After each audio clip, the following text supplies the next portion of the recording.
Bom dia, eu sou o professor Rui e a aula de hoje é sobre ciência e engenharia dos materiais metálicos. Bom, então já falamos em uma aula que os materiais de construção podem ter uma dessas três naturezas, ou cerâmicas, ou metais, ou polímeros. E a aula de hoje é sobre os materiais metálicos. Então, repetindo esse gráfico, onde a gente vê o comportamento, né, de dois materiais cerâmicos, um poroso e uma cerâmica de engenharia, de dois polímeros, né, sendo um PP e um elastômero, e também de um metálico, que é um aço Ca50. Esse aço Ca50 é um aço utilizado nas estruturas de concreto armado. Então é um aço com função estrutural dentro da engenharia civil. E a gente vê que desses materiais que eu mostrei, é um material com grande resistência, maior do que do concreto, por exemplo, menor do que as cerâmicas de engenharia, mas a gente não usa cerâmica de engenharia na construção civil. Então acaba sendo que os materiais metálicos são os mais resistentes utilizados dentro da engenharia civil, né? O nível de resistência desse aço, o Ca50, é uma tensão de escoamento de 500 MPa pelo menos, né?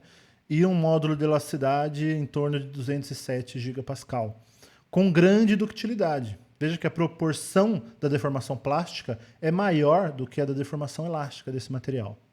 Os metais são muito resistentes, né? Se a gente olhar ali a área tracejada que define as cerâmicas porosas, o concreto está naquela linha horizontal ali que bate no 30, 40 megapascals.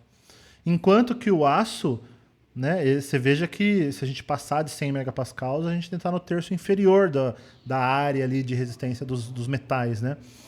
Os aços, né, são esse oval aí bem comprido, tá? Sendo que eu já falei, né, para vocês, ilustrei lá com dado real, um aço para estrutura de concreto armado tem lá tensão de escoamento em torno de 500 MPa.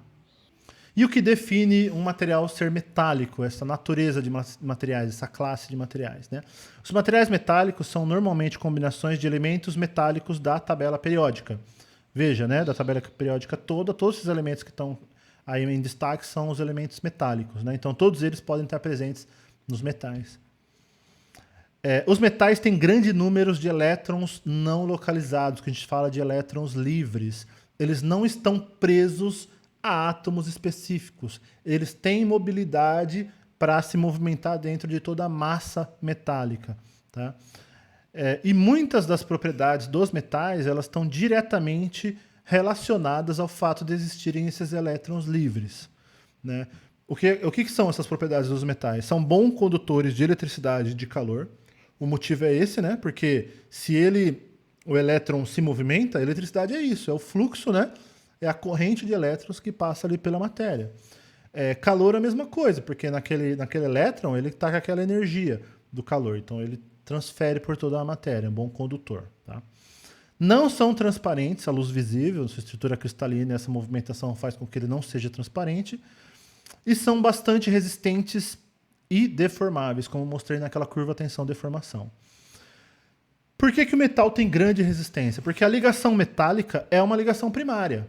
A ligação que forma os metais, o tipo metálica, é uma ligação primária. Não é a mais resistente das primárias, como eu já disse em outra aula, que é a iônica ou a covalente. Mas a metálica também é uma ligação primária, muito resistente. Por isso que os metais são muito resistentes. E outra característica muito importante é a ductilidade. É o fato dele amassar, ter deformação plástica, né? E vamos ver se você entende, por esse modelo aqui, por que o metal tem grande deformação plástica. Imagine aí que eu tenho um alumínio.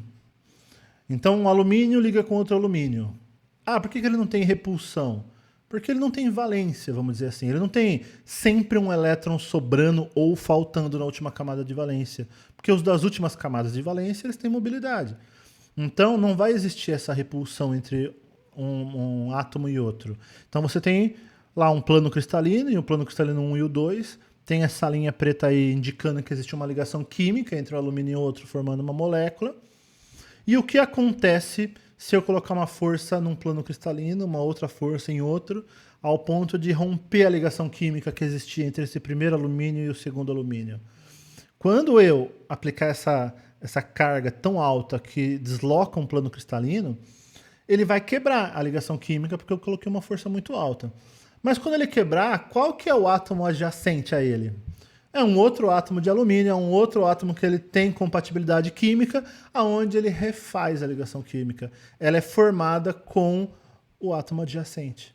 Então ele forma um novo conjunto de ligações químicas entre um plano cristalino e outro. Estavam certinho, deformou, ele ligou novamente. Pensa, se você pegar uma barra de aço e vai amassando ele assim, ó, nesse momento tá quebrando e refazendo um monte de ligação química, quebrando e refazendo, quebrando e refazendo. Essa é a deformação plástica do aço.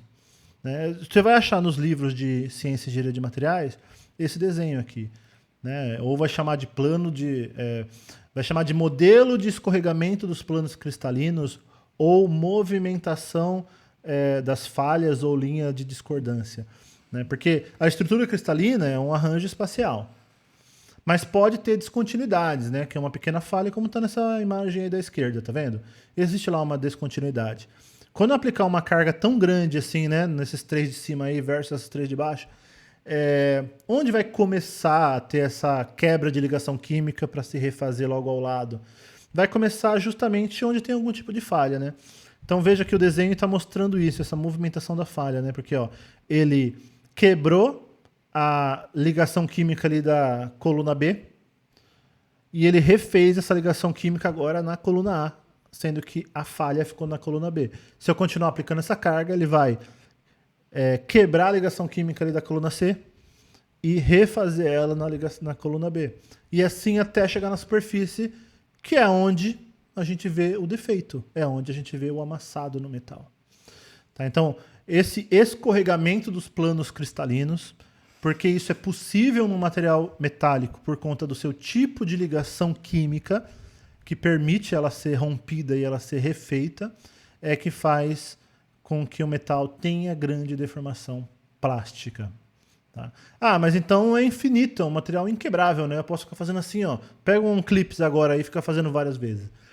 Não, cada vez que você deforma demais, lá próximo do final da deformação plástica, você está inferindo ali dentro várias falhas descontroladas, né? Então, se você fizer isso várias vezes, vai gerar tanta falha que a área de ligação química vai ficar tão pequena que ele rompe e não suporta a carga. Espero que vocês tenham percebido, né, que a explicação do comportamento em escala macro, é lógico, é uma consequência do que acontece na escala micro e na escala elementar. Escala micro entra a porosidade, lá estamos falando de cerâmicos. Escala elementar, que é lá da molécula, sabe? Da formação da molécula, do átomo que tem elétrons livres e tal, é o que explica o comportamento na escala macro dos metais. Tá? Então espero que você tenha entendido e espero que você tenha feito caderno e anotado para trazer as dúvidas para a nossa aula.